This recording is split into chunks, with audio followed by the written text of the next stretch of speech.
Good evening, friends. This is your host to welcome you through the creaking door into the inner sanctum. Well, went picnicking over the weekend. Found a lovely, restful, woodsy place. Oh, it was beautiful. So quiet, you could hear a body drop. And quite a few deers. The sun was so hot that one of our party melted to the ground. I'd always wondered over that waxen look about Charlie. Still, it's an ill wind because Charlie had his usefulness at bat. Came the deep night, we ran a string through him and played marbles by candlelight.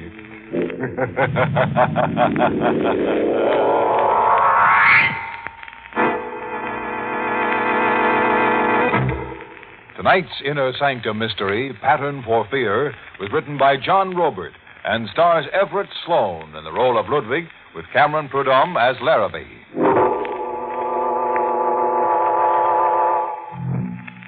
And now for tonight's ramble in the Never Never Land. We're in the Avalon Lounge, a fashionable metropolitan restaurant. A waiter approaches a table secluded behind an arrangement of tall potted plants. A lone patron sits at the intimate circular table for two. Your order, sir? If you please, I will take your order. You know what I want, Ludwig. Oh. Caught you unawares, huh? I had forgotten you. In 5 years, one forgets. Then I'll reintroduce myself. Captain Larrabee, 9th Precinct. Did you read the morning papers, maybe? I can recommend our lobster Newburg. The recipe... A page 1 headline says that Guthrie Stewart dropped dead of a stroke. Men die, Captain Larrabee. Every day men die, so that new I life... thought maybe with Guthrie Stewart dead and gone now, you'd want to talk about things. You were wrong, Captain Larrabee. I have no wish to talk. Well, in that case, I guess I'll just have to make myself comfortable and wait right here. You are just wasting your time. I don't think so, Ludwig. You're still suffering something in silence. Guthrie Stewart died without a word. But there's an envelope somewhere now on its way over here to you. An envelope? Yes, it's coming by special messenger. The envelope reads, to be delivered on Guthrie Stewart's death. Don't look so befuddled. Stewart's lawyer tipped me off about that envelope 15 minutes ago. I said I'll wait, Ludwig. What I really mean is, we'll wait. We wait, the policeman and I, in a grim watch for the messenger soon to come. Captain Larrabee doesn't say it, but I am his prisoner. The restaurant fills up with people, and my mind thinks back 5 years to this same table for two hidden behind the plants. I remember a conversation I overheard by chance, and the terror that came out. Are you absolutely clear on what you are to do? Lady, murder is my business. Very well. Repeat my instructions again. Okay, I'm up there on the terrace outside his bedroom holding a submachine gun. When the 11:30 train comes around the curve, I shoot to kill. You empty the machine gun into his bed. Understand? You empty it. You don't just want him killed, huh? There must be no chance of his surviving this time. This time? So you tried it before, huh? Yes. Here. The address is on the slip of paper.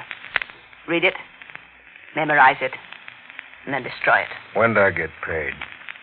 Tomorrow at 6. Here at this table. I'll leave first. I watched her leave the restaurant. A heavily veiled woman in black whose face I could not see. A man was to be murdered by a killer for hire. A killer with a cold, businesslike look. I watched him read the address, tear it to bits, drop it into the potted plant, and then push the bits of paper under the earth. When he left, I recovered the bits of paper and pieced them together. The victim was Guthrie Stewart. The address was Havermeyer Heights, in the suburbs just outside the city. A man's life was in my hands. The murder was to be at 11:30. At 10, I was in Guthrie Stewart's library warning him. But he was only amused. And his wife, too. So I'm to be murdered in my bed. Yes, at 11:30 when the train goes around the curve. Well, darling, somebody's undoubtedly heard you snore and has finally decided to take drastic action. Well, you'll make a charming widow, Ellen, if it all comes true. But it is true, Mr. Stewart. You joke foolishly. I overheard them plotting. See, I have here the pieces of paper the killer threw in the base of the plant. Look. Well, it's my name and address, all right. But what does it prove? I'm in the phone book. Anybody could jot down my name and address. Anybody. What did you say your name was again? Ludwig Heller. I am a waiter at the Avalon Lounge. You think perhaps I wrote your name down? The way you look at me, I see you think I am a crank. Even crazy, perhaps. Well, frankly, Ludwig, I don't know exactly what to think. You have no enemies? Not a one, so far as I know. I heard her speak. A voice lusting for blood. Your blood, Mr. Stewart. And I saw him. A man without a heart. A cold machine that kills. You are to die, Mr. Stewart.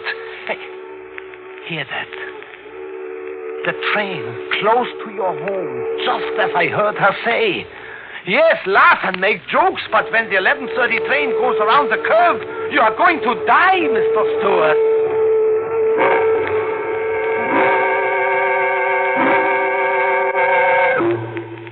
A man's life was in my hands, but I couldn't make the victim believe in his own approaching death.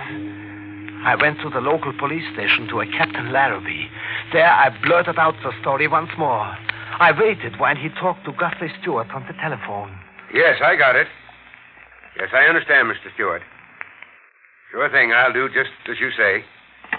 Look, Ludwig Heller. Look, Heller, I relayed what you told me to Guthrie Stewart. But I told you it was of no use to do that. He just laughs at it. He's not laughing anymore. As a matter of fact, he's hopping mad right now, and his missus, too. Hopping mad at you. At me? At you. He says if you keep peddling that fish story around, he's going to prefer charges of malicious persecution. He will prefer charges against me? Right. In fact, he left it squarely up to me. Now, you're to promise me you'll go about your business, whatever that is, if I'm to clap you in the clink for observation. He thinks I am crazy. He's sure of it.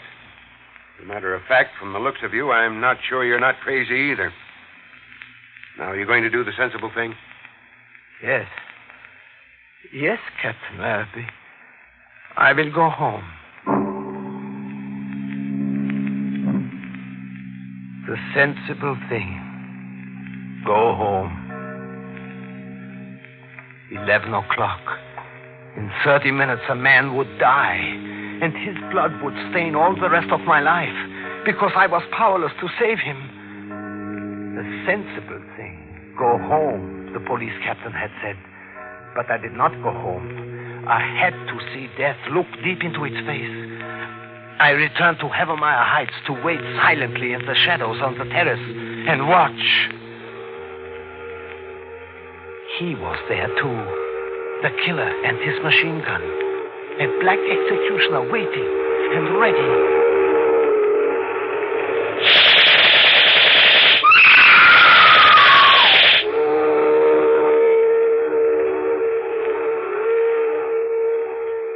But Guthrie Stewart lived.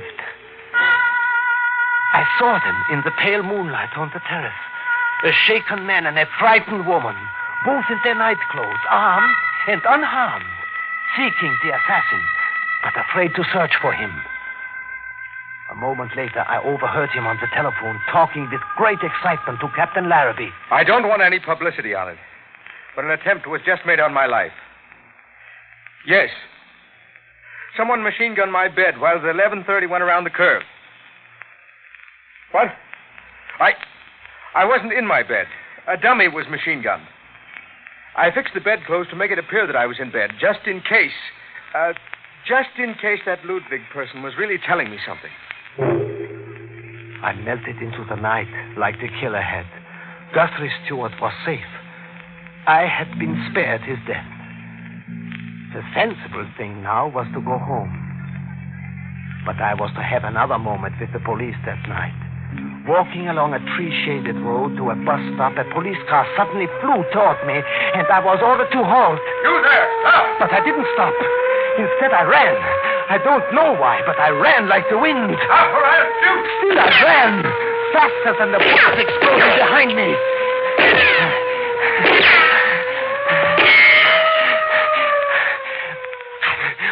I found a neck of woods and hid. I lay face down in the earth for hours, listening to the night.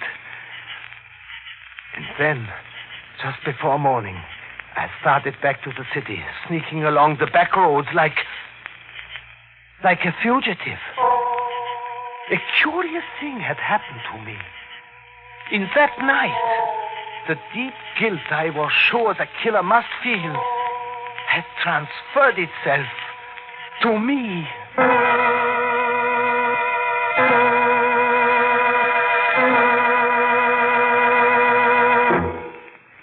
Well, Ludwig the waiter sure got himself one big tip to a slaughter. Poor Ludwig, his errand of mercy got him the bum's rush over at the Stewards.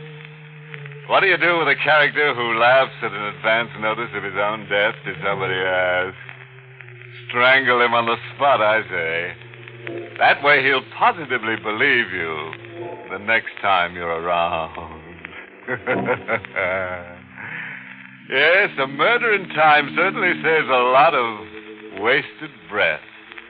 Tell a corpse he's dead and he'll never dispute it for a minute. Well, let's worm back into the story. The next evening, I went to the Avalon Lounge to my job, as I always did. The police hadn't called, or Guthrie Stewart. It was as if there had been no night before. But there had been a night before. The same two were at their table again, behind the tall palms, as they had agreed to be. The heavily veiled woman in black and the hired killer. 5 years have passed.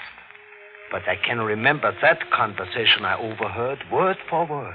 Bungler, Stewart is alive. I sprayed the bed full of holes like a Swiss cheese, maybe 20 bullets. But he wasn't in the bed.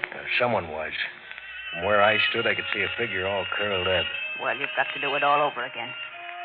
Okay. Tell me where and how. Listen carefully. He will be at a shorefront casino in Norwalk tonight.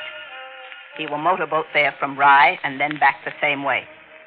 You will wait at his landing pier. When he docks, you will have your second chance. What do I do? Wait all night at the pier? No. He always returns home close to midnight. Which landing pier do I wait at? Number 19. It's Stewart's privately. The motorboat he drives has a black eagle painted on it. Will he be alone? He usually is. Do you have a face behind that veil? Don't ever try finding out.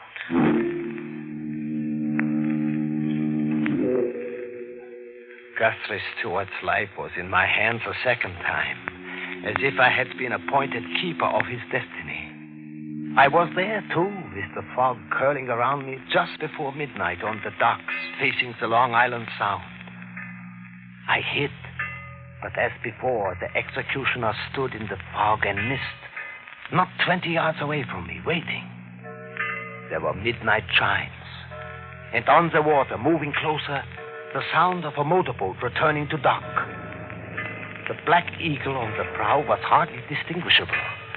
And then a figure stepped out from the boat to the pier.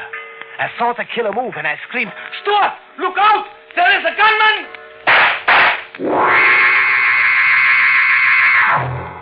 He was in a heap on the pier, a white figure.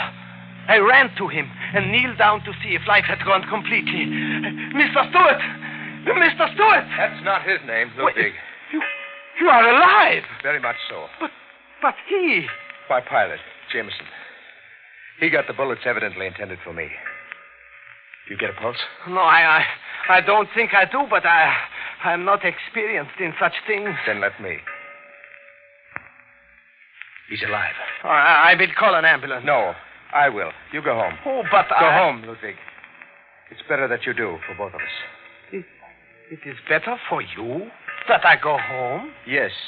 I'd like this treated discreetly. I'm an investment broker, quite an important one. I know.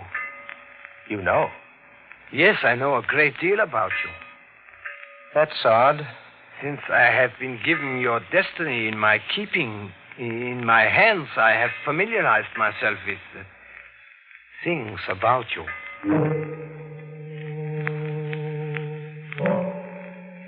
The next day, a heavy manila envelope came to the restaurant for me from Guthrie Stewart.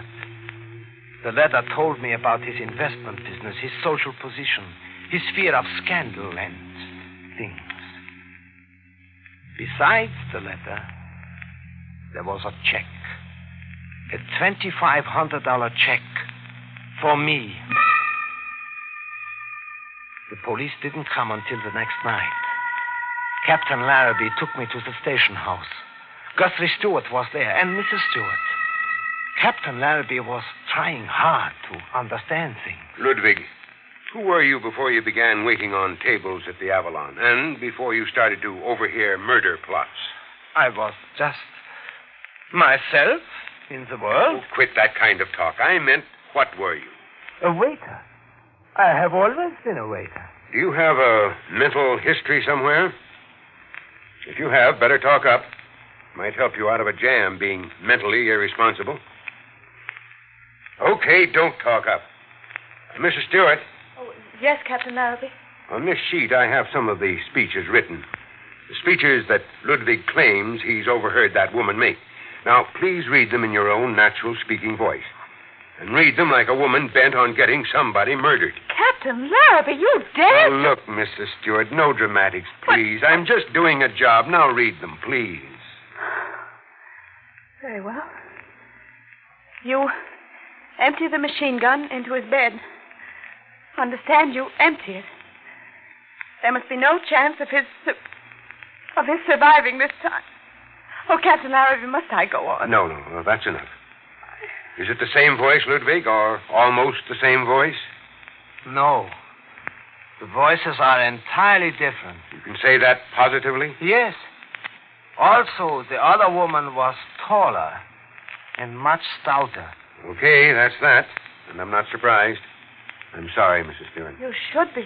Put your hands out, Ludwig. But put my hands out? That's right. Bracelets for you.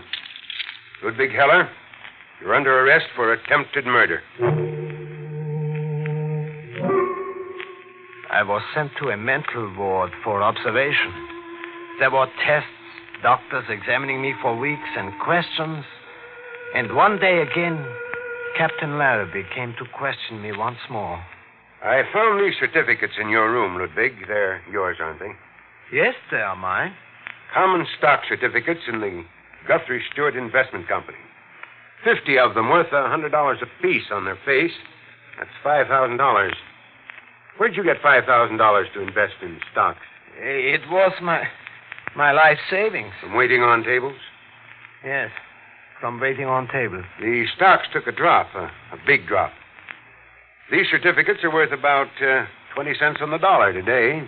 I know that, Captain Larrabee. Yes, a bear market did it, some people think.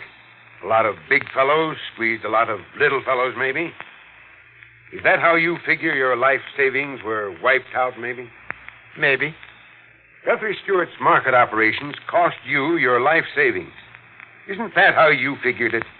Isn't that why you came around telling him his life was in danger? To terrify him? Get money out of him for saving his life? Maybe even kill him in the end, anyhow? I am tired, Captain Larrabee. I want to sleep now. You're not going to answer? I wish only to sleep now. Doctor! Okay, stall. Don't confess you toted that machine gun up to that terrace. That it was you firing away on that pier. Play tired, play sick. Even beat the rap that way. But you'll still face charges for extorting $2,500. We've got you dead to rights on that. No, Captain. I sent the $2,500 back. 5 years ago, I went from the hospital to jail for months without bail while the police tried to build a case. In the end, there was no evidence, and I was free. Free to be watched through the years. Like tonight here in the Avalon Lounge. Guthrie Stewart is dead. But Captain Larrabee sits with me as we wait for a messenger to come. Ludwig Heller? Yes, I am Ludwig Heller. I got an envelope for you. Sign here, please. I'll take that letter, Ludwig. It's from the grave. The envelope reads, Ludwig Heller on my death. Guthrie Stewart. Now, let's see what's inside. You know what's inside, maybe, Heller? Yes, I think I know. In a second, we'll both know. Doesn't say much. Does it say, thank you, Ludwig, from the bottom of my heart? Yes. Yes, it says exactly that, word for word. Guthrie Stewart thanking you? What for? I have here in my pocket a letter for you, Captain. It was sent to me 5 years ago with a check that I returned. Guthrie Stewart told me to give this letter to you any time I wished. I wish now. Here, Captain.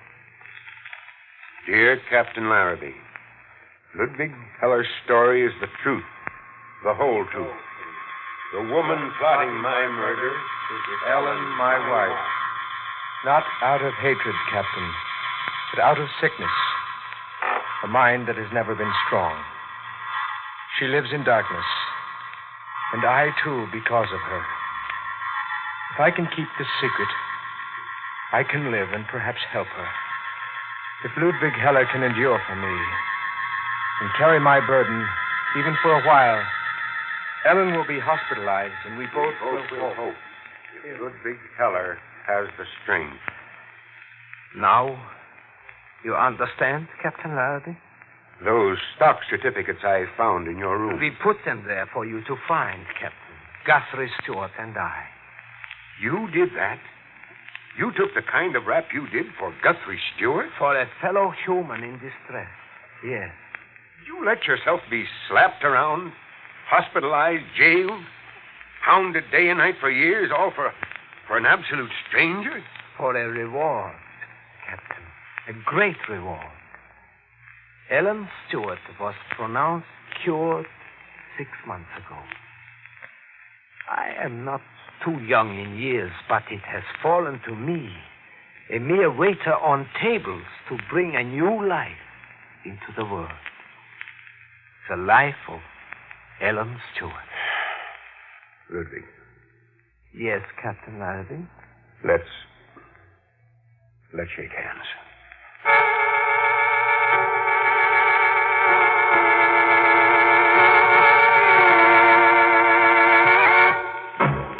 Stop in at the Avalon Lounge, anybody, for the town's best service a la carte. Love that Ludwig. A man with a heart of gold and a terrifying knack for business. Other people's business. Big-hearted Ludwig borrowed Guthrie Stewart's troubles and almost lost his own interest in living. Oh, that suggests a moral. I overheard this one while eavesdropping on a short-order cook in a chop suey restaurant. Fool who not mind own business always get the business.